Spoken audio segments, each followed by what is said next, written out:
గురుభ్యో నమః. ఓం శ్రీ మాత్రే నమః. ఈటీవీ ప్రేక్షకులకి నమస్కారం. శుభమస్తు కార్యక్రమానికి స్వాగతం. శుభమస్తు కార్యక్రమంలో ఈరోజు గోచార ఫలితాలు, మనం పాటించాల్సిన విధి విధానాలు ఏమిటి, అలాగే నిత్య దీపారాధనలో పాటించాల్సిన నియమాలు ఏమిటి అనే విషయాన్ని శ్రీరస్తు అనే అంశంలో తెలుసుకుందాం. ముందుగా నేటి పంచాంగం. స్వస్తి శ్రీ చాంద్రమాన క్రోధినామ సంవత్సరం, దక్షిణాయనం, హేమంత ఋతువు, మార్గశిర మాసం, బహుళ ద్వాదశి రాత్రి 1:14 వరకు, విశాఖ నక్షత్రం రాత్రి 7:58 వరకు, రాహుకాలం ఉదయం 10:30 నుంచి 12 వరకు. ఈనాటి గోచార స్థితిని గనక మనం పరిశీలించినట్లయితే, వృషభంలో గురువు వక్రగతిలో సంచారము, కర్కాటకంలో కుజుని సంచారము, కన్యలో కేతువు, వృశ్చికంలో బుధుడు, ధనురాశిలో రవి, మకరంలో శుక్రుడు, కుంభంలో శని, మీనంలో రాహువు సంచరిస్తున్నారు. ఈ గ్రహస్థితి ఆధారంగా ద్వాదశ రాశుల వారి ఫలితాలు ఏ విధంగా ఉన్నాయి అనే విషయాన్ని మనం పరిశీలిద్దాం. ముందుగా మేషరాశి వారి ఫలితాలు.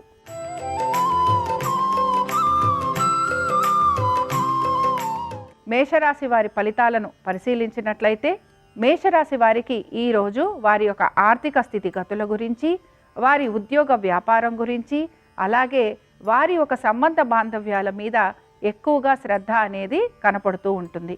ముఖ్యంగా వీరు చేసే లావాదేవీలు కానీ, లేకపోతే వీరు చేస్తున్న ఇన్వెస్ట్మెంట్స్ ఏవైతే ఉంటాయో వాటి మీద కానీ ఎక్కువగా దృష్టి పెట్టడం వలన ఉద్యోగ పరంగానూ, వ్యాపార పరంగానూ, లేక వీటిల్లోనూ ఎక్కువగా దృష్టి పెట్టకుండా ఉంటారు. సంతానానికి సంబంధించి వారి విద్య గురించి అధిక శ్రద్ధని కనపరచాలి. ముఖ్యంగా ఆస్తికి సంబంధించిన విషయాలు ఎక్కువగా ఈరోజు ప్రస్తావన వచ్చేందుకు అవకాశాలుంటాయి. తల్లిదండ్రులతోటి సమయాన్ని ఎక్కువగా గడపటం, లేదా తల్లిదండ్రుల ఒక సపర్యలు చేయటం వలన ఈరోజు వీరు తల్లిదండ్రులతోటి ఎక్కువ సమయాన్ని గడుపుతారని కూడా మనం చెప్పుకోవచ్చు. మేషరాశి వారు ఎటువంటి పరిహారాన్ని పాటించాలి?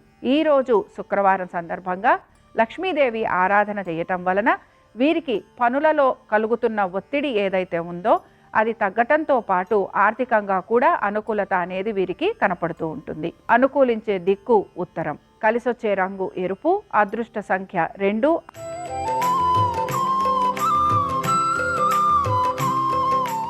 వృషభ రాశి వారి ఫలితాలను గనక పరిశీలించినట్లయితే, ఈరోజు వీరికి ఆర్థికంగా అనుకూలత అనేది గోచరిస్తోంది. భాగస్వామ్యంలో చాలా చక్కగా ఉండబోతోంది. అలాగే కొత్త భాగస్వామ్యంలోకి చేరటం కానీ, లేకపోతే వీరు చేస్తున్న వృత్తిలోనే ఇంకొద్దిగా ఆర్థికంగా కూడా వీరు పెట్టుబడులు పెట్టడం కానీ, ఆ విధంగా వీరు కొత్త భాగస్వామ్యంలోకి వెళ్ళడం కానీ ఎక్కువగా మనం గమనించవచ్చు. ఉద్యోగస్తులకు ఈరోజు ఆర్థికంగా అనుకూలత, అలాగే వారు అనుకుంటున్న పనులన్నింటిలోనూ కూడా విజయం అనేది కనపడుతోంది. సంతానానికి ఈరోజు ఉద్యోగపరంగాను, వ్యాపార పరంగాను, అలాగే వారి యొక్క విద్య పరంగాను కూడా ఈరోజు మీరు ఆనందంగా కనపడుతూ ఉంటారు. వృషభ రాశి వారు ఎటువంటి పరిహారాన్ని పాటించాలి? శ్రీరాముల వారి యొక్క దర్శనం చేసుకోవటంతో పాటుగా స్వామివారికి అర్చన చేయించడంతో మీకు ఇంకా అనేక విషయాలలో అనుకూలత అనేది కనపడుతూ ఉంటుంది. అనుకూలించే దిక్కు నైరుతి, కలిసొచ్చే రంగు ఆకుపచ్చ, అదృష్ట సంఖ్య 3.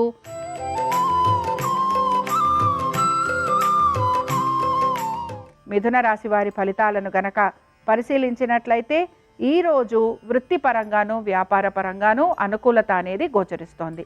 ముఖ్యంగా ప్రభుత్వ ఉద్యోగులకు ఈరోజు చాలా ఆనందదాయకంగా ఉండబోతోంది.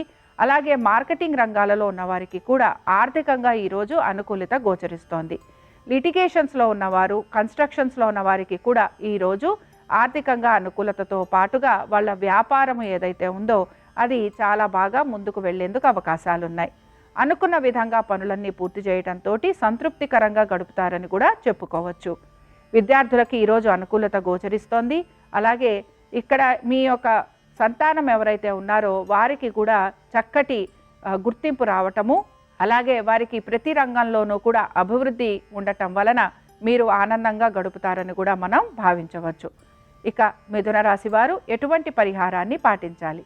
ఆంజనేయ స్వామి వారి దర్శనం చేసుకోవాలి. అలాగే వాల పూజ జరిపించటం వలన వీరికి ఇబ్బందికరమైన పరిస్థితులు ఏమైనా ఉంటే వాటిని తొలగించబడతాయి.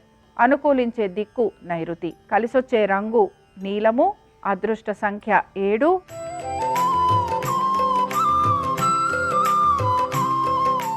కర్కాటక రాశి వారి ఫలితాలను గనక పరిశీలించినట్లయితే ఈరోజు వీరికి కుటుంబ పరంగా అనుకూలత గోచరిస్తోంది. అలాగే వీరికి కొత్త వాహనాలు అమ్మరేందుకు అవకాశాలు కూడా కనపడుతున్నాయి.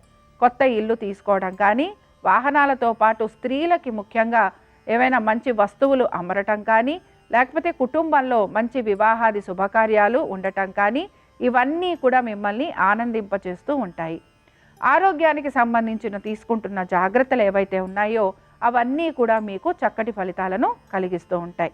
సంతానానికి చక్కటి అభివృద్ధి గోచరిస్తోంది.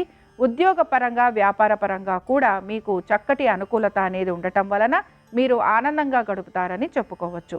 కర్కాటక రాశి వారు ఎటువంటి పరిహారాన్ని పాటించాలి? దుర్గాదేవి ఆరాధన చేయటము, అమ్మవారి దర్శనం చేసుకోవటం వలన వీరికి అన్ని విషయాలలోనూ కూడా సానుకూలత లభించేందుకు అవకాశాలుంటాయి. అనుకూలించే దిక్కు దక్షిణం. కలిసొచ్చే రంగు ఎరుపు. అదృష్ట సంఖ్య 5.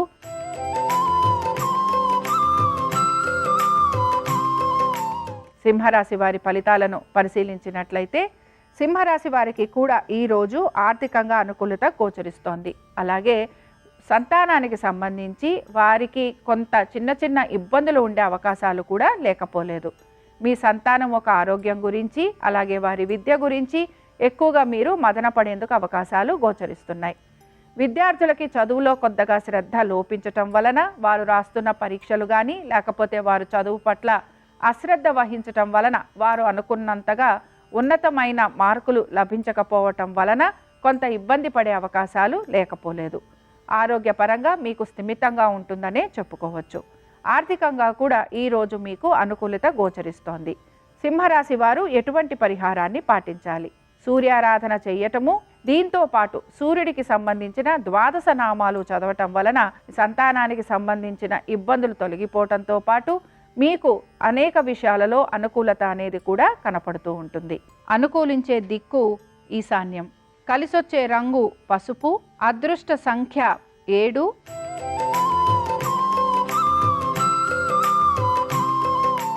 కన్యారాశి వారికి గనక మనం పరిశీలించినట్లయితే కన్యారాశి వారికి కుటుంబ పరంగా చాలా వరకు అనుకూలంగా ఉండే అవకాశాలు గోచరిస్తున్నాయి.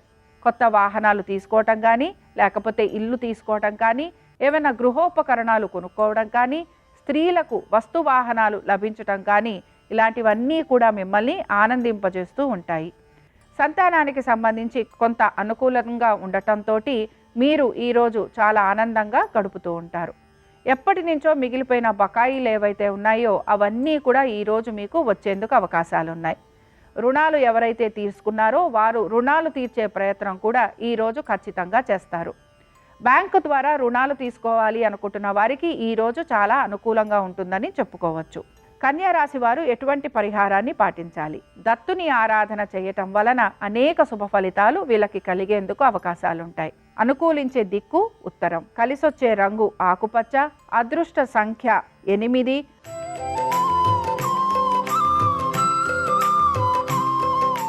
తులారాశి వారికి గనక మనం పరిశీలించినట్లయితే ఆరోగ్యానికి సంబంధించి జాగ్రత్తలు వహించాలి.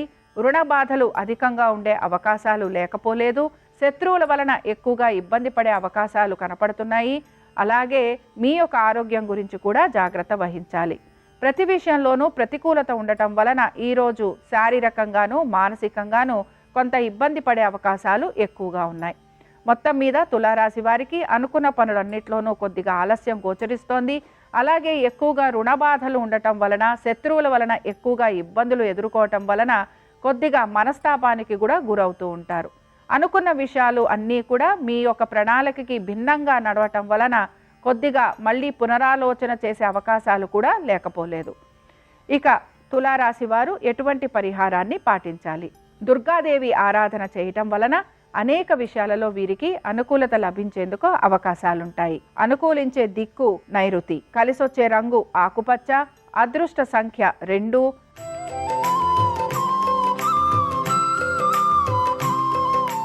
వృశ్చిక రాశి వారి ఫలితాలను గనక పరిశీలించినట్లయితే ఈరోజు ఈ రాశి వారికి వారి యొక్క కుటుంబ సభ్యులతోటి సమయం గడిపే అవకాశాలు తక్కువగా గోచరిస్తున్నాయి.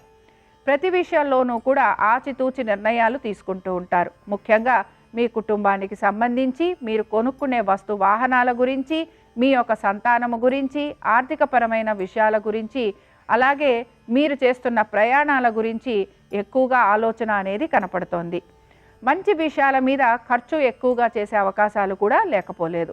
బంధుమిత్రుల్ని కలవటం కానీ, లేకపోతే విందు వినోదాలలో ఉండటం కానీ, శుభకార్యాలు జరగటం కానీ ఈ రాశి వారిలో ఎక్కువగా మనకి కనపడుతూ ఉంటాయి. వృశ్చిక రాశి వారు ఈరోజు ఖర్చులు అధికంగా ఉండటము, అలాగే వారి సంతానము, వీటి గురించి ఆలోచన ఎక్కువగా చేస్తూ ఉంటారు గనక నవగ్రహాలకి సంబంధించిన స్తోత్ర పఠనం చేస్తూ ఉండటంతో పాటు ఇష్టదేవత ఆరాధన కూడా చేస్తూ ఉండాలి. అనుకూలించే దిక్కు వాయువ్యం, కలిసొచ్చే రంగు నీలము, అదృష్ట సంఖ్య 8.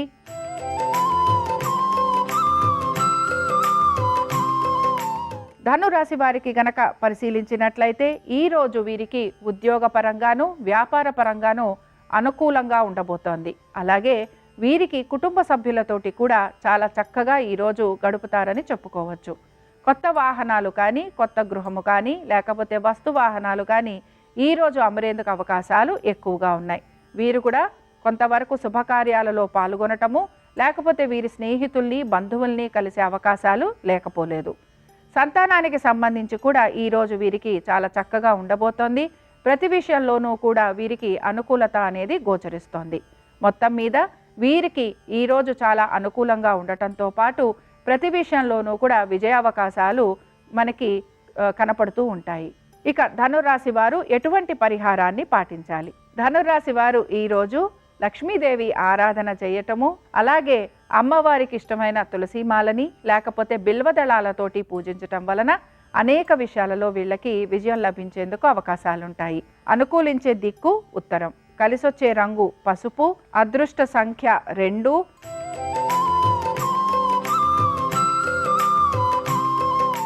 మకర రాశి వారి ఫలితాలను పరిశీలిద్దాం.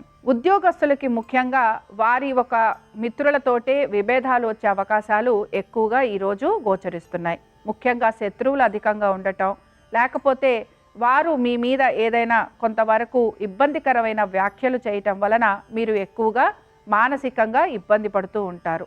మిమ్మల్ని చెప్పిన మాటలని అవి నిజం కాదు అని మిమ్మల్ని మీరు ప్రూవ్ చేసుకునే ప్రయత్నం ఎక్కువగా చేస్తూ ఉంటారు.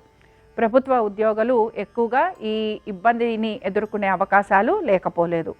వ్యాపారంలో ఉన్న వారికి కూడా ఆర్థికంగా అనుకూలత ఉన్న కాంపిటీషన్ అనేది విపరీతంగా ఉండటం వలన కొద్దిగా ఇబ్బంది పడే అవకాశాలు కూడా గోచరమవుతున్నాయి. మకర రాశి వారు ఎటువంటి పరిహారాన్ని పాటించాలి? మకర రాశి వారు మాత్రం లక్ష్మీ నరసింహస్వామి వారి ఆరాధన చెయ్యటము, స్వామివారికి ప్రత్యేకించి పులిహోర నైవేద్యం పెట్టడం వలన వీరు ఎదుర్కొంటున్న సమస్యల నుంచి బయటికి రాగలరు. అనుకూలించే దిక్కు దక్షిణం, కలిసొచ్చే రంగు ఎరుపు, అదృష్ట సంఖ్య 7.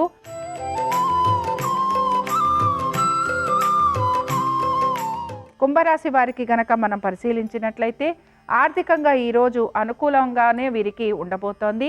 అలాగే సంతానానికి కూడా చక్కటి అభివృద్ధి గోచరిస్తోంది.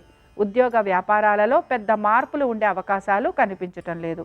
కోర్టు విషయాలలో వీళ్ళకి విజయం లభించే అవకాశాలు కనపడుతున్నాయి. అలాగే ఆరోగ్యపరంగా కూడా వీరికి కొంతవరకు అనుకూలత అనేది గోచరిస్తుంది. శత్రువుల పైన విజయాన్ని, అలాగే మీ యొక్క మిత్రులతోటి మంచి సంబంధ బాంధవ్యాలని కలిగి ఉంటారు. మొత్తం మీద ఈరోజు కుంభరాశి వారికి ప్రతి విషయంలోనూ అనుకూలత, అలాగే ఆర్థికంగా కూడా అనుకూలత, దీంతో పాటు వృత్తి వ్యాపార పరంగా కూడా అనుకున్న విధంగా పనులు పూర్తవటం వలన ఈరోజు కుంభరాశి వారు చాలా ఆనందంగా గడిపేందుకు అవకాశాలున్నాయి. కుంభరాశి వారు ఎటువంటి పరిహారాన్ని పాటించాలి? కుంభరాశి వారు ఈరోజు ప్రత్యేకించి ఆంజనేయ స్వామి వారి దర్శనం చేసుకోవటము, స్వామివారికి ఈరోజు తమలపాకులతోటి పూజించటం వలన వీరికి శుభ ఫలితాలు కలిగే అవకాశాలు కనపడుతూ ఉంటాయి. అనుకూలించే దిక్కు తూర్పు, కలిసొచ్చే రంగు ఆకుపచ్చ, అదృష్ట సంఖ్య 5.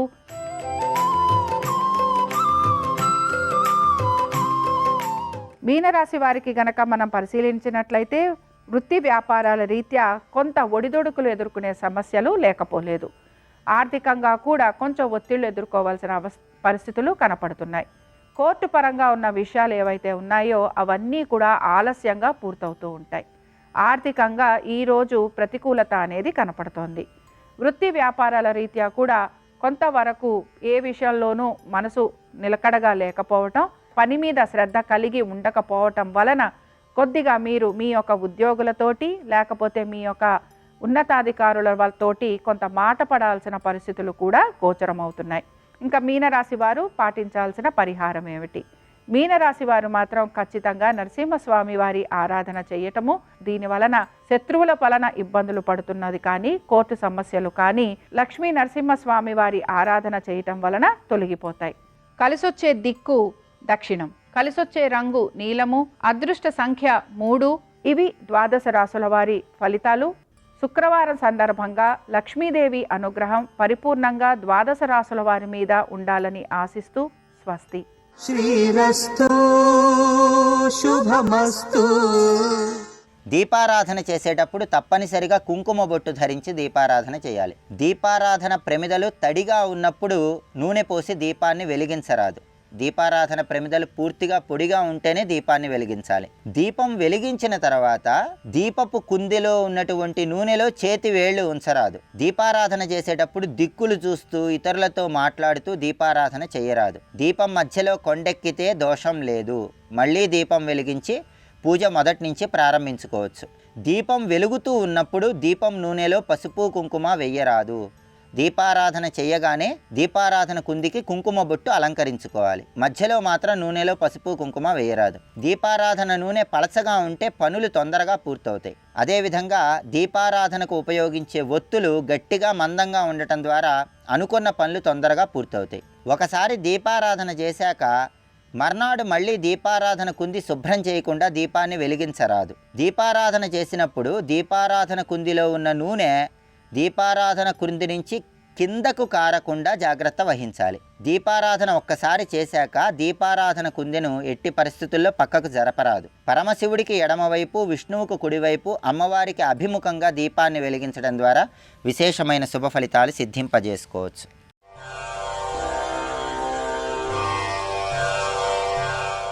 కృష్ణం వందే జగద్గురుం, కృష్ణం వందే జగద్గురుం. కడుపారం చనుబాలు త్రావనిసుతున్ కంజాక్షి పీఠమ్ముపై నిడి. ఆ పిల్లాడు ఇంకా కడుపు నిండా పాలు తాగలేదు. కడుపు నిండా పాలు తాగవలసిన అవసరం ఆయనకి ఏముంటుంది? ఆయనకి ఆకలి ఉంటుందా? ఆయన ఆకలి ఉంటే మనుష్యుడు, ఆయన పరమేశ్వరుడు కదా, మరి ఆకలి ఏమిటి ఆయనకి? ఆయనకి కడుపు నిండా పాలు తాగవలసిన అవసరం ఏముంది? ఆయన కడుపు ఎప్పుడూ నిండుగానే ఉంటుంది. అంటే ఆయన ఒక పెద్ద లీల చెయ్యపోవడానికి నేపథ్యాన్ని వేస్తున్నాడు. అది యశోద దృష్టిలో తన కొడుకు అల్లరి, మన దృష్టిలో మనసు మీద ముద్రపడడానికి యోగ్యమైన స్థితి. అది యోగేశ్వరీశ్వరుని యొక్క ప్రకృతి.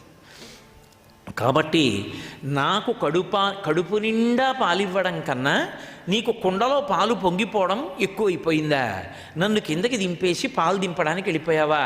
పాలు పొంగిపోతుంటే పాలకుండని దింపడం అన్నది ఎంతసేపు పడుతుందో ఆలోచించండి. అక్కడికి వెళ్ళి ఆ పాలకుండని, ఆ పక్కనే బట్ట ఉంటుంది, ఆ బట్టతో కుండ పట్టుకుని కిందకి దింపేస్తారు. పూర్తిగా మూత పెట్టకూడదు కాబట్టి పైన ఆ మూత సగం పెడతారు. ఎందుకంటే పాలకి ఎప్పుడు పూర్తి మూత పెడితే ఆ కాపు వాసన అంటారు, అటువంటి వాసన వస్తాయి. అందుకని సగం మూత పెడతారు. పెట్టి వెనక్కి వచ్చింది ఆవిడంతే. దీంట్లోనే ఆవిడంతే చేసింది. కోపం వచ్చిన చిన్ని కృష్ణుడు ఎంత చేశాడో చెప్పారు పోతన గారు. అల్పాక్షరముల యందు అనల్పభావన ధ్యానయోగ్యములని గుర్తు. అది మీరు మనసుతో దర్శనం చెయ్యాలంతే. పద్యంలో అర్థంగా చెప్తే ఏముండదు అందులో. కడుపారం చనుబాలు త్రావనిశతున్ కంజాక్షి పీఠమ్ముపై నిడి పొంగారెడు పాలుదించుటకునయ్యేగంగా తద్బాలుండెక్కుడు కోపంబున. చాలా కోపం వచ్చేసింది. ఎందుకు కోపం? అమ్మా, నాకు ఒక పక్క నుంచి ఆటలకి వేళైపోతోందమ్మా, వాళ్ళందరూ అక్కడ నిలబడి ఉన్నారమ్మా, నేను తొందరగా వెళ్ళిపోవాలమ్మా అని అంత చెప్తే నన్ను చూసి నవ్వావా? నేను కవ్వం పట్టుకుంటే అప్పుడు ఆపావా? కూర్చోపెట్టి పాలిస్తున్నావా? సగం పాలిచ్చావో లేదో మళ్ళీ కుండలో పాలు పొంగిపోతున్నాయని వెళ్ళిపోయావా? నాకు పాలు ఇవ్వడం మానేసి వెళ్ళిపోతావా? నేను ఆడుకోవద్దు అంటే ఇప్పుడు ఆయన ఆటలు ఎక్కువ, పాలు దింపడం ఎక్కువ ఇల్లాలకి. అది బాల్య చేష్టితము అంటారు. ఒక బాలుడిగా కృష్ణుడి యొక్క లీల. అందుకే ఒక్కసారి కోపం వచ్చేసి చిన్ని కృష్ణుడు అమ్మ కట్టినటువంటి పట్టుదట్టి, చిన్న కొప్పు, దానికి పెట్టినటువంటి ముత్యాల సరాలు, తామర పువ్వుల్లాంటి కళ్ళు, ఇంత కోపం వచ్చేసి ఊగిపోయి దవడలు అదిరిపోయి దొంగేడుపు వచ్చేసి, ఎందుకని తను అమ్మని ఏం చేయలేడు, అందుకని కోపం శేషేన పూరయేత్, అందుకని కోపం కళ్ళంబట నీళ్లు వచ్చేసి ఇలా ఇలా నులిమేసుకుని ఏమిటి అలా వెళ్ళి ఇలా వచ్చే లోపల నాకన్నా నీకు పాలు ఎక్కువైపోయాయా అమ్మా అని అత్త మీద కోపం దొత్త మీద చూపించారంటారు. అలా కుండ అటు ఇటు కదలకుండా రాళ్ళు పెడతారు. ఓ రాయి తీసుకుని అప్పటి వరకు చల్ల చేసి ఇక వెన్న ముద్ద పైకి వస్తున్నటువంటి కుండను ఒక్క దెబ్బ కొట్టాడు. కొట్టి ఇప్పుడు ఆ కుండ బద్దలైపోయి, కుండ బద్దలైపోతే అందులోంచి మజ్జిగంతా కింద కారిపోయి వెన్న ముద్దలన్నీ కిందకు వచ్చేస్తున్నాయి. వచ్చేస్తుంటే చూశాడు ఆయన. చూసి వెన్న ముద్దలన్నీ కిందకు వస్తున్నాయని అక్కడ ఉన్నటువంటి వెన్న ముద్దల్లో ఒక వెన్న ముద్దని చేత్తో పట్టుకున్నాడు. పట్టుకుని ఎప్పుడైతే ఓ వెన్న ముద్ద చేత్తో పట్టుకున్నాడో, ఎప్పుడైతే కుండ పగిలిపోయిందో, ఎప్పుడైతే మజ్జిగ కారిపోయిందో అమ్మకి కోపం వస్తుంది ఇప్పుడని గుర్తొచ్చింది. ఎరా అలా వెళ్ళి ఇలా వచ్చేటప్పటికి ఇంత అల్లరా అని గుర్తొస్తుందని భయం. ఇప్పుడేం చేశాడు, తనని తాను సమర్థించుకోవాలి. తను ఎంతో బాధపడిపోతే ఆ కుండ బద్దలు కొట్టానని చెప్పాలి. అందుకని ఇది తప్పు కాదని చాలా దబాయించడానికి ఇంకా పెద్దవాడు అవ్వలేదు. పెద్దవాడైతే దబాయింపు వస్తుంది. పిల్లాడు కదూ, ఏడిచి తను చేసిందే ఒప్పని మాట్లాడాలి. అందుకని దదిమత్కుంభంబు పోగొట్టి ఆ కుండ బదలగొట్టేసి, వాడిరాతి దదిమత్కుంభంబు పోగొట్టి తెంపడరన్ కుంభములోని వెన్న తినే మిథ్యాసంకుల భాష్పుడై. నిజమైన ఏడుపు కాదది, దొంగేడుపు. దొంగేడుపని పిల్లలకు ఒక్కళ్ళకే వచ్చేది. పెద్దవాళ్ళకు వస్తే అంతకన్నా ప్రమాదకరమైన విషయం ఇంకొకటి లేదు. దొంగ ఏడుపు అని ఏడుస్తారు పిల్లలు. ఉత్తినే కళ్ళమ్మ నీళ్లు రావు, ఉత్తినే పెద్ద రాగం పెడుతుంటాడు. అంటే ఎలాగైనా తన పని సాధించుకోవాలి. ఒకటి, అమ్మ పెడుతున్నది తినకుండా ఉండాలన్నా, అమ్మ ఎంత పనిలో ఉన్నా తనకి పెట్టాలనుకున్నా పిల్లలకి ఇదే సాధనం. ఏదో పాల సీసా పెట్టి పాలు పడుతోంది అనుకోండి, వాడికి తాగడం ఇష్టం లేదు, వాడు రాగం మొదలెడతాడు. వాడికి అప్పుడు తాగాలని ఉంది, వాడు రాగం మొదలెడతాడు. నిజంగా కళ్ళమ్మట నీళ్లు రావు. ఒక్కొక్కసారి విచిత్రం ఏంటంటే దొంగ కన్నీళ్లు మొదలు పెడతాడు. లోపల బాధ ఉంటే కదా ఏమైనా అరవడానికి. అందుకని ఏడవడానికి ఏం లేదు అక్కడ, అందుకని ఏడుపు లేదు, నోటి మాటలు ఉన్నాయి. అది చెప్పారా పోతన గారు, నువ్వు అనుభవించాలి మనసు చేత.